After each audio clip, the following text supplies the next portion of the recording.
Hello and नमस्कार, आप सभी का हार्दिक स्वागत है। ट्विन फ्लेम जर्नी में आप हैं और लेकिन ट्विन फ्लेम के साथ जो ट्रू कनेक्शन बनता है, यानी कि एक लव बॉम्बार्डिंग वो करते हैं, उसके बाद आपके जो नेगेटिव एस्पेक्ट्स हैं वो सामने आने लगते हैं, इवन आपके डिवाइन मस्कुलाइन के भी आने लगते हैं ऐसे टाइम में। यानी कि आपको ये लगता है कि नहीं, ये तो कार्मिक पर्सन है या फिर कोई आपका नार्सिसिस्टिक ट्रेट्स इनके अंदर है। अगर ऐसा ही है तो ऐसे टाइम में आपको अपनी एनर्जी को यही फील होता है कि ये मैच नहीं हो रही। और क्यों? क्योंकि आपका जो ट्विन फ्लेम है वो कहीं ना कहीं नार्सिसिस्टिक ट्रेट्स उनके अंदर तब आए हैं जब उनके अपने ही लोगों से उनको इस तरह का बिहेवियर मिला है, यानी कि जो उनकी अपब्रिंगिंग है वो इसी तरह की हुई है। वो काफ़ी उनका फॉगी चाइल्डहुड रहा है और बहुत ज़्यादा उन्होंने तकलीफ़ें, दुख और ट्रॉमा देखे हैं। लेकिन वो ट्रॉमा से आप कहेंगे कि हमने भी तो देखे हैं लाइफ में, तो हम तो इस तरह के नहीं हैं। लेकिन देखिए, वही बात होती है ना, कष्टों से कोई व्यक्ति बिखर जाता है तो कोई व्यक्ति संवर जाता है। देखना ये होता है कि आप संवर रहे हैं कि बिखर रहे हैं। लेकिन आप तो संवर जाते हैं, कहीं ना कहीं आप बहुत स्ट्रॉन्ग एनर्जी में आ जाते हैं, लेकिन आपका जो डिवाइन मस्कुलाइन है वो कहीं ना कहीं बिखर जाते हैं। बिखरे हुए को समेटने की कोशिश में वो नार्सिसिस्टिक ट्रेट्स को अपना लेते हैं। बहुत ज़्यादा एंगर इशू उनका दिखाई देता है, बहुत ज़्यादा अब्यूसिव इशू भी हो जाते हैं वो इस तरह के, और कंट्रोलिंग पावर उनके अंदर ज़्यादा होने लग जाती है। मतलब अनकंडीशनल लव चाहते हैं लेकिन देना नहीं चाहते। ये वाली बात, इस तरह की बात भी ट्विन फ्लेम में देखने को मिलती है। लेकिन अगर इस तरह का है तो stop feeding his ego. Okay, उनका जो ईगो है, उनकी जो, आप ये सोचते हैं ना कि हम उनकी सभी तरह की प्रॉब्लम्स को सॉल्व कर देंगे, उनका जो बचपन के दुख है, उनको वुंड्स जो हैं उनको हम हील कर सकते हैं। अगर आप एक हीलर भी हैं तो भी आपको लगता है ओह, मैं तो अब एक हीलर हूँ, अब मैं समझ गई हूँ ये तो ट्विन फ्लेम है, इनके अंदर इस तरह के ट्रेट्स हैं, क्योंकि वुंडेड सोल है तो मैं ही क्यों ना खुद हील कर दूँ। तो इस तरह की बातें होती हैं। लेकिन ऐसे में भी आपको वो नेगेटिव एनर्जी फील होती है। अभी भी ऐसा ही है तो आप टैरो रीडिंग वगैरह ले सकते हैं स्क्रीन पे दिखाए नंबर पर। बाकी अगर बात करें कि ये वाकई अनफॉर्चुनेटली बात है जब एक ट्विन फ्लेम मिल रहा है और वो भी नार्सिसिस्टिक ट्रेट्स के साथ। क्योंकि क्यों मिलते हैं फिर इस तरह से ट्विन फ्लेम? वो इसीलिए मिलते हैं क्योंकि आपके अंदर एम्पैथेटिक क्वालिटी जो है वो कुछ ज़्यादा है। आप बहुत ज़्यादा ओवर गिविंग वाले नेचर के हैं। हर काम को फिक्स करना, हर सामने वाले की हर तरह की प्रॉब्लम को फिक्स करना आपका एक धर्म सा बन गया है। लेकिन इसको आप ये नहीं कहेंगे कि आप बहुत ही अच्छे इंसान हैं। इसको आप ये समझिए कि कहीं ना कहीं आप अपने आप को हील करने के बजाय दूसरे को हील करने की कोशिश में ज़्यादा लगे हुए हैं, अपनी तरफ कम देखने के बजाय। मतलब अपने आप को तो आप नहीं देख रहे, आपको कहीं ना कहीं एक तरह से वो एक, इसे ये कहेंगे कि प्रोकास्टिनेट कर रहे हैं आप अपने आप को, आलसी हो रहे हैं कि नहीं छोड़ो यार, अपने लिए क्या टाइम लगाना, दूसरे के लिए काम कर लेते हैं। जब तक ये चलता है तब तक आपको दुख तकलीफ़ों का ही सामना करना पड़ता है। चाहे उनके ही कोई रिश्तेदारों के साथ आपका कम्युनिकेशन है, चाहे आपके ही डिवाइन मस्कुलाइन के साथ यानी कि ट्विन फ्लेम के साथ इस तरह का कनेक्शन है, तो आप वाकई बहुत ज़्यादा फ्रस्ट्रेट हो जाते हैं। सेम वैसे ही जैसे नार्सिसिस्टिक पर्सनालिटी डिसऑर्डर होता है ना, एनपीडी, सेम वैसे ही ट्रेट्स उनके अंदर देखने को मिलते हैं। लेकिन नार्सिसिस्टिक जो होते हैं, जो असल में एक्चुअली हैं तो इंसान ही, लेकिन हमारा ये धर्म नहीं है कि अब हम भाई सबकी प्रॉब्लम को सॉल्व करने बैठ जाएं यूं ही फ्री में, और अपना सारा काम जो है ना सब कुछ छोड़ छाड़ के, अपना पढ़ाई लिखाई, अपना जॉब, सब कुछ छोड़कर। तो जो ट्विन फ्लेम है वो कोई सा भी हो सकता है, यानी कि उसमें इस तरह के ट्रेट्स हो सकते हैं। वो लिटिल बिट कार्मिक एबिलिटी लिए हुए हो सकते हैं, वो खराब बैकग्राउंड के, खराब चाइल्डहुड के भी हो सकते हैं।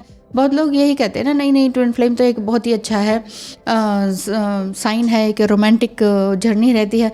हमेशा रोमांटिक नहीं रहती है, इस चीज़ को समझ लीजिए। जब स्टार्टिंग होती है तब उस समय में वो उनके अपने मन की बात जो है वो व्यक्त कर देते हैं आपकी तारीफ़ करने में, या आपको ताकि पेडेस्टल पे रखा जाए। और सेम ऐसा ही होता है कार्मिक लोगों में भी, जो जेलस होते हैं वो भी इसी तरह के करते हैं। जब जिसने इंटेंशनली सोच लिया है कि सामने वाले व्यक्ति को कंट्रोल करके बर्बाद ही करना है, तो वो उस तरह के भी होते हैं। लेकिन ट्विन फ्लेम थोड़े अलग होते हैं, इसमें थोड़ा सा अंतर आप खुद से दिल से ही समझ पाएंगे।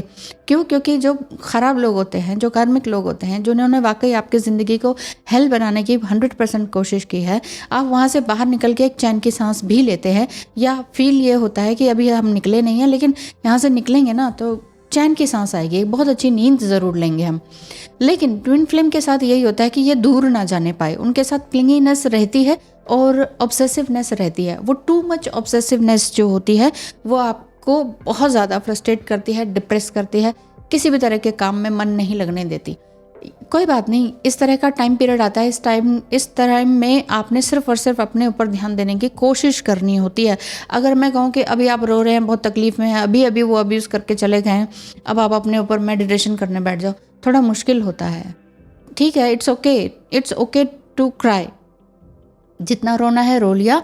अब आप सोचें कि बस अब मुझे उठने का टाइम है। जीवन भर तो ये सब नहीं चलेगा, क्योंकि कई साल हो जाते हैं ट्विन फ्लेम के साथ इस तरह के कनेक्शन में बंधे हुए भी कि वो बार बार इस तरह का बिहेव करते हैं जो आपको हर्ट करता है। बाद में फिर वो मरहम लगा देते हैं सॉरी वगैरह कह के, फिर वापस आते हैं, फिर वही मरहम लगाते हैं, फिर आप उन्हें माफ़ कर देते हैं, फिर से आप उनसे मिंगल हो जाते हैं, फिर वही।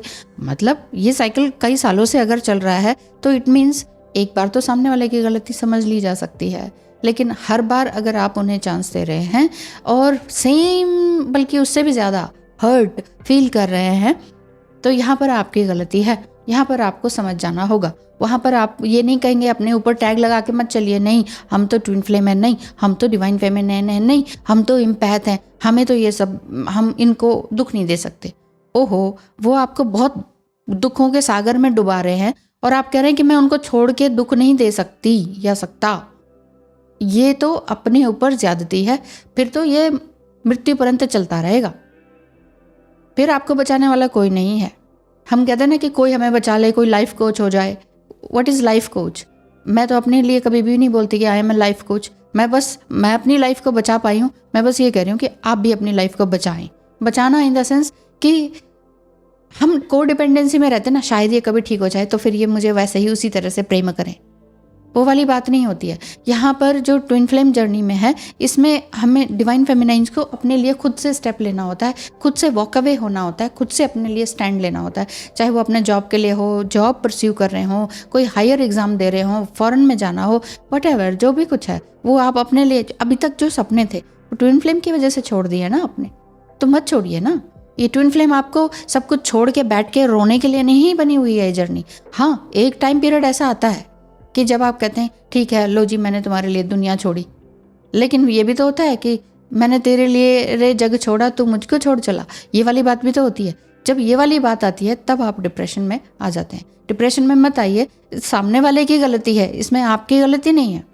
वो आपको अब्यूज़ कर रहे हैं, वो आपको कुछ और कह रहे हैं, तो उसमें आपकी गलती नहीं है। यहाँ पर ये बात समझनी होगी और इन सारे दुखों से बाहर निकलना होगा, क्योंकि दुख एक बार मिला, पेन एक बार मिला, लेकिन सफ़र आप बार बार कर रहे हैं। उसने मुझे ये कह दिया, उसने मुझे वो कह दिया, उसने मुझे वो कह दिया, अब आप इससे भी बोल रहे हो, उससे भी बोल रहे हो, उससे भी बोल रहे हैं, आप मल्टीप्लाई कर रहे हैं अपने पेन को, अपने दुख को मल्टीप्लाई कर रहे हैं, सफरिंग में लेकर आ रहे हैं। Suffering is your choice. सफ़र कब तक होना है? एक बार तो आपका मन में आएगा ना, बस भाई बस अब हो गया, बहुत हो गया रोना धोना, बहुत हो गया बेड पे पड़े रहना, बहुत हो गया, मैंने इसके लिए ये त्याग किया वो त्याग किया। It's okay. हो सकता है वो टाइम पीरियड आपका कुछ अच्छा अचीव करने का होगा ही नहीं, आप ये समझ के बाहर निकलिए। हो सकता है कि ट्विन फ्लेम के साथ आपका रियूनियन संभव नहीं है, इट्स ओके, ये सोच के भी आप बाहर निकलिए। अब आप ये सोचिए बस इनफ इज़ इनफ, अब मुझे बाहर निकलना है। 2024 आने वाला है, यूँ हम सब हैप्पी न्यू ईयर करते हैं, पार्टीज़ करते हैं, क्लब्स में डांस करते हैं, क्या होगा उससे? क्या होता है उससे? जब तक हम अपनी लाइफ में डांस करने लायक रोज़ नहीं बन जाते, तब तक तो ये हैप्पी न्यू ईयर किसी को विश करने का भी मूड नहीं होता। क्यों? क्योंकि ये लगता है कि अपने मन में तो ये होता है कि क्या हैप्पी न्यू ईयर, वैसे ही साल था पिछला भी, ये भी ऐसे ही जाएगा। अगर इस तरह की मेंटालिटी से आप नेक्स्ट डे या नेक्स्ट ईयर में कदम रख रहे हैं तो फिर वो भी ऐसा ही जाएगा। इसीलिए अपने हर एक दिन को न्यू ईयर बनाएं, न्यू डे बनाएं, फ्रेश डे बनाएं, एक ब्यूटीफुल एनर्जी के साथ उसको हर दिन को जिएं। तो इसीलिए निकलें इस ड्रामेटिक सिचुएशन से, इस नार्सिसिस्टिक ट्रेट वाली सिचुएशन से, अपने लिए कदम उठाएं ताकि आपका पार्टनर आपको कहे तुम तो बदल गई हो, तो कहना हाँ मैं बदल गई हूँ, मैं अपने अच्छे के लिए बदली हूँ, सो व्हाट। तो इसमें आप ये मत कहो कि अरे तू वैसे ही क्यों नहीं रो रही, तो वो तो कहेंगे जिसको जो चाहिए उसको वही चाहिए ना। तो इसीलिए आपने बस उसी तरह के विक्टिम मेंटालिटी में आपने नहीं रहना। वो रह रहे हैं, उनको रहने दीजिए। आपका प्रॉब्लम नहीं है कि सबकी प्रॉब्लम फिक्स करने बैठ जाएं, राइट। आपकी प्रॉब्लम ये है कि आपने अपनी प्रॉब्लम को सॉल्व करने के लिए जिम्मा नहीं उठाया, तो बस वही उठाना है। बस इतना ही कहूँगी आज के लिए। मिलेंगे कल फिर। थैंक यू, धन्यवाद, टाटा, बाय बाय।